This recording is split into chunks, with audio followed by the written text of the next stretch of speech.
ምን የምትይው ነገር አለ? ያኔ እኮ እኔና ፍቅርሽን ረግጠሽ ከዛ ልጅ ገዝተሽ በእኔ በብረቱ አይተሻል። ያኔ የነበረው ልጅ የአክስቴ ልጅ ነበር።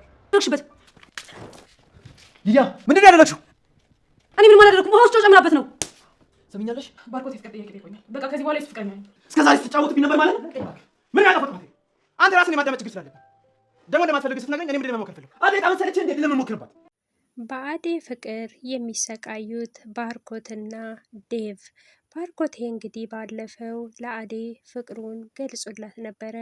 ነገር ግን እሷ ፍቅሩን የተቀበለች አይመስልም። ነገር ግን በዛው እንዳሉ ባርኮቴ እሷ እዛው ጥላው እንደሄደች የባርኮቴ የድሮ ፍቅረኛው ብቅ ብላለች። ሰላም ሰላም፣ ጤና ይስጥልኝ ውድና የተከበራችሁ የቻናሌ ቤተሰቦች በያላችሁበት ሰላምታዬ ይድረሳችሁ እያልኩኝ ለዚህ ቻናል አዲስ የሆናችሁ ቻናሉን ሰብስክራይብ በማድረግ ቤተሰብ የሆኑ ነባሮች ደግሞ ላይክ እና ሼር ማድረጋችሁን እንዳይረሳ።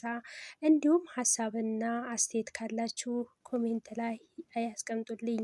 እንግዲህ በአጓጊው የአደይ ድራማ ብቅ ብያለሁኝ። በባለፈው ክፍል እንዳየነው እንግዲህ ባርኮቴ ለአደይ ፍቅሩን ሲገልጽላት አደይ ግን ፍቅሩን ሳትቀበለው እዛው በተቀመጠበት ጥላው እንደሄደች ነበረ ቪዲዮ ያለቀው። ዛሬ ደግሞ ምን አለ እስቲ አብረን እንከታተል። በባለፈው ክፍል እንግዲህ በፍቅር ፊት ስትሆን አደይ ባርኮትን ያፈቀረችው መስላ ፍቅርን ካሁን ወዲያ እዚህ ቤት ሁላችንም እኩል ነው የምንወስነው፣ ስለዚህ ምንም ነገር የምታመጪው ነገር የለም ስትላት ነበረ። ነገር ግን ዛሬ እሱ ፍቅሩን ከገለጸላት ቦታ እንደተቀመጠው እንግዲህ የእሱ የድሮ ፍቅረኛ ብቅ ብላለች። እሱም ደንግጠዋል፣ እሷም ደንግጣለች። እና ባርኮቴም ኬት ነው የመጣችው ኬት ተገኘሽ እያለ እንግዲህ ጥያቄውን እያስከተለባት ነው ያለው። እሷ ግን ከዚህ ቦታ በረጅም ሰዓት እኮ እኔ እናንተ ብቻ ነበር የምንቀመጠው፣ ነገር ግን ሁሌ እመጣለሁ አግኝቼ ካላቅም፣ ዛሬ ግን እንዴት መጣክ እያለችው ነው። እሷ ግን ደስ ብሏታል። እሱ ግን በጣም እንደከፋውና ልቡ እንደተሰበረ ይነግራታል። ተው በቃ ያ ነገር ሁሉ እኮ ያለፈ ነው፣ እድሉን እኮ አልሰጠከኝም ላስረዳ ከራሱ ትለዋለች። ያኔ እኮ እኔ አብሮኝ ያለው የአክስቴ ልጅ እንጂ ባሌ እኮ አይደለም፣ እናቱ ነች አደራ ለእኔ የሰጠችኝ ብላም ትነግረዋለች። ባርኮቴም እንደዚህ ከፈጣሪ ያስጣላሽኝ አንቺ ራሴን እንደወቅት እኮ አድርገሽኛል፣ ይሄን ሁሉ እያወቅሽ ለምንድን ነው እሱ እንደዛ ያልሽኝ ይላታል። እሷም እኮ የዛኔ እኮ አንተ እኮ ወዲያው እንደሄድኩኝ እኮ አክስቴም አረፈች፣ ከዛ የአክስቴም አደራ ስላለብኝ እዛው ልጁ ጋር ቀረውኝ ይላል። ነገር ግን ባርኮቴ በልልቡ ሁሉ አልተቀበላትምና መሄድ አለብኝ ብሎም ይነሳል። እሷም እንግዲህ ፍቅረኛ አለክ በማለት በዚህ መሀል ትጠይቀዋለች። ባርኮቴም ፍቅረኛ የለኝም በማለት ይመልስላታል። እሷም ደስ ብሏት ተመስገን ብላ ድጋሜም ታቅፈዋለች። አይ መሄድ አለብኝ ብሎም ጥሏትም ይሄዳል። በኤላ ፍቅር የምትሰቃየው እንግዲህ ቅበጧ ሊዲያ ወዲህ ወዳ እየተሯሯጠች ነው። ኤላ ግን ጥሩ ፍቅር ፊትም እያሳለፋትም አይደለም። ነገር ግን እሱ ከለሚ ጋራ ጥሩ ፍቅር እያሳለፈ ነበረ። ነገር ግን እሷ ለምለም ተነሽና ውሃ አምጪልኝም ትላታለች። ኤላም በዚህ ነገር ተገርሞ አይ እኔ ያመጣልሻለሁ ለዚህ ነገር ብሎ እሱ ሊነሳ ሲልም እሷ ግን አይ እሷ ነች ለእኔ ማምጣት ያለባት ብሎ ትላለች። ትግስቷን ትፈታተናታለች። ለምለምን በዚህ ነገር ትናደድና ችግር የለም እኔ ያመጣላታለሁ ትልና ተነስታም ትሄዳለች። ኩሽናም ከሄደች በኋላ ጨው ያለበትን እቃ ትፈልግና ውሃት ውስጥ ጨውን ትጨምርና ከዚህ ቤትማ ሁለተኛ እንዳትረግጪ ነው የማደርግሽ፣ እዚህ ቤትማ ሁለተኛ መምጣት የለብሽም እያለቻት ነበረ። እንግዲህ ይህንን ውሃ ወደ ሳሎን ይዛ ከሄደች በኋላ ይኸው ጠጪ ሊዱ በማለት ውሃውን ትሰጣታለች። ብርጭቆውንም በማየት ባልታጠበ ብርጭቆ ነው እንዴ ያመጣሽልኝ በማለትም ትጠይቃታለች። ለምለምም ከኛ ቤት ሁሉም ንጹህ ነው፣ የታጠበ ነው፣ ጠጪ ትላታለች። ኤላም ጠጪ ውሃ እኮ መቶልሻል ይላታል። እሷም ውሃውን እንድትጠጣ ያደርጓታል። ውሃውን ስትቀምሰው እንግዲህ ውሃው ሙሉ ጨው ነበረ። ምንድን የጨመርሽበት በማለትም የያዘችውን ውሃ በፊቷ ላይ ትከለብስባታለች። በዚህም የተናደደው የለምለም ፍቅረኛ ውጪልኝ በማለት እንግዲህ በጥፊ ይደረግማባታል። ኤላም እንግዲህ በጣም ስለተናደደች እሱም ምንም ሊዱም ጨው እኮ ጨምራበት ነው ምን ማድረግ እችላለሁ ብላም ትመልሳለች። ኤላም ይሄንን ከንቀትሽ ውሰትሽ አሁን ቤት የለቀሽ ብቻ ውጪልኝ ይላታል። ቀጭን ትዕዛዝም ሲያስተላልፍላት እሷም ተናዳ ቤቱን ለቃ ትወጣለታለች። ኤላም እንግዲህ በዚህ በጣም ተናደዋል።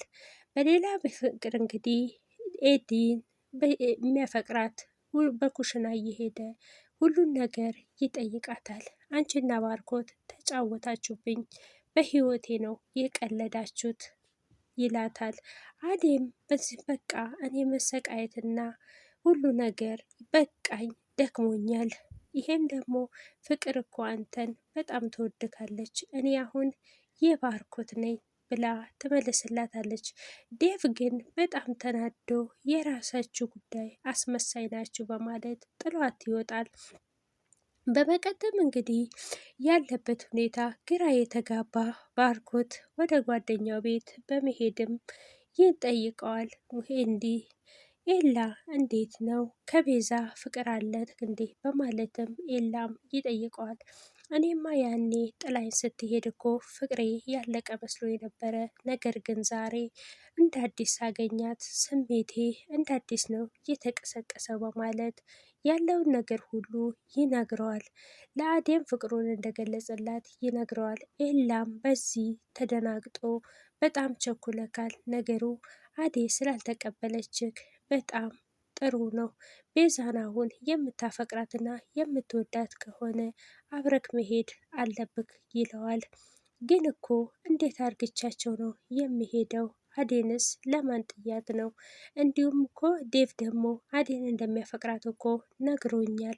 አሁን ግን አዴን ትቻ ሲሄድ ዴቭንም አሳዝኘዋለሁ። ይሄን ነገር እያሳዘነኝና እያሳሰበኝ እንዴት ነው ጥያቸው የሚሄደው በማለት አሁንም እንደከፋ ይነግረዋል። ኤላም እንግዲህ በድጋሜ ሁሉን ነገር ማስተካከል እንዳለበት ይነግረዋል። የሰው ውድቀትና የሰው ክፋት የሚያስከፋት ሁሉ እንግዲህ ፍቅር ወደ ጓደኛዋ ክፍል ትገባና ምን ሆነሽ ነው የከፋሽ ትመስያለሽ? ያንቺ መከፋት እኮ እኔ ደስ አይለኝም ትላለች። እንግዲህ ሊዲያም ያደረገችውን ሁሉ ትነግራታለች። ለምለም እኮ ውሃ ላይ ጨው በመጨመር ሰጠችኝ እኮ፣ እኔም እኮ በዚህ በጣም ተናደድኩኝ ትላለች። ፍቅርም ውስጧ ደስ ብሏት አፏን እንትን እያለች እያበረታቻትም አስመስላ ለምንድን ነው የሰጠችሽ? ለምን በፊቷ አደፊባትም ነበር ታዲያ ትላታለች። ሊዱም አሁን ላይ ኤላ የሚያምነው እሷን ብቻ ነው፣ ሌሎቹ ሰዎች ማንንም አይሰማቸውም ትላታለች። እሷም እንግዲህ ፍቅርም በዚህ እንዳለች እንግዲህ ማለቃቀሱን ትተሽ ቆፍጠን ብለሽ እንግዲህ ምን ማድረግ አስቢበት፣ ዝም ብለሽ አታለቃቅሽ እዚህ ብላትም ጥላትም ትሄዳለች። አንቺም እንደነሱ ነሽ ማን ትመስያለሽ ስትላት ውጭና ልቀቂና ውጭልኝ ትላታለች። በዚህ እንግዲህ አጋጣሚ እንግዲህ ጓደኛሞች በጣም የሚዋደዱት ለምለምና አዴ ተገናኝተው ነበረ።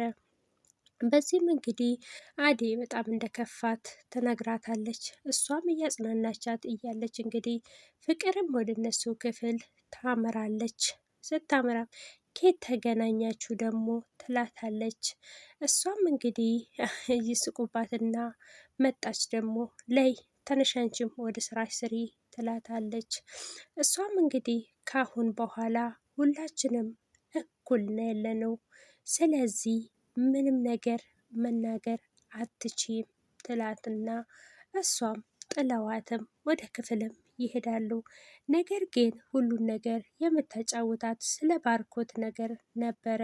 ባርኮቴም ፍቅሩን እንደገለጸላት እየነገረቻት ነበረ። ነገር ግን እኔ ምንም ነገር አላልኩም፣ እኔ የወንድሟ ፍቅረኛ እንደሆንኩ ብቻ ለፍቅር ነግሬያታለሁ ትላታለች። እሰይ የታባቷ ትቃጠል እያሉ እንግዲህ እነሱ ይሳሳቃሉ።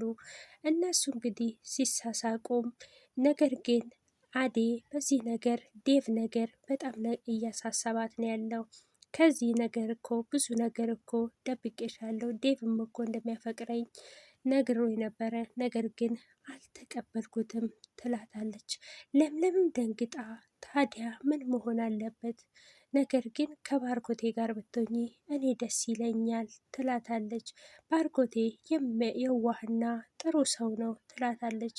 አዴም አዎ ባርኮቴ ጥሩ ሰውና የተባረከ ሰው ነው፣ እሱን ያገኘች የታደለች ነች እያለች እንግዲህ ለባርኮቴ ሚስቱ እንደምትሆን ትነግራታለች። እንግዲህ አዴ በሱ ፍቅር ደስተኛ የሆነችም ትመስላለች በዚህን ሰዓት። ነገር ግን ባርኮቴ ደግሞ ጭንቀት ውስጥ ነው ያለው። የዛሬ ቪዲዮአችን እንግዲህ እዚህ ላይ አብቅተዋል።